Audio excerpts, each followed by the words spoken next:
Hello， 大家好，我是蓝天。今天过来跟白云、跟小王同学过来给他造势，陪着他，给他打气。因为小王同学今天过来相亲的对象是另外一个工作室的女孩子，但是目前的情况有点复杂，因为我们走到半路的时候下起了大雨，出师不利啊。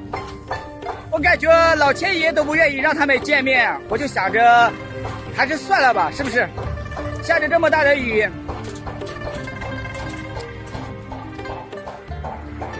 连老天爷都不给面子，那有什么办法呢？是不是？不是个好兆头。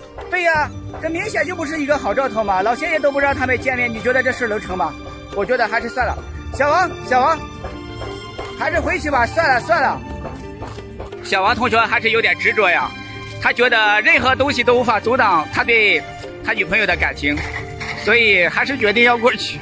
下这么大的雨，还是阻挡不了他前进的步伐。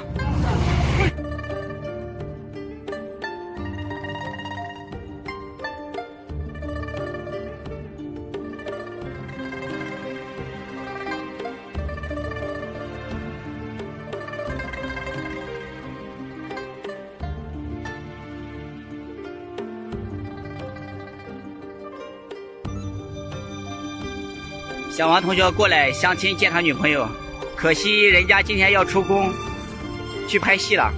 就是那个穿红衣穿裙子那个女的。对，最后面那一个。看吧，我的预测还是挺准的。刚才雨下的那么大，我就告诉他不要过来，今天肯定出师不利。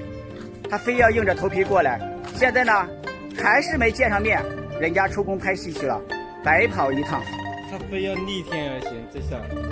我发现我预测还是非常准的，以后好戏实在混不下去的话，我就准备摆摊算命了。看来人要战胜命运还是有一定的难度的。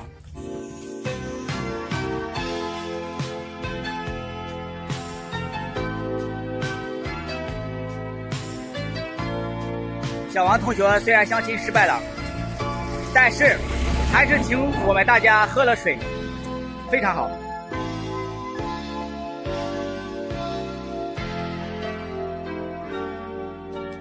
如果没有遇见你，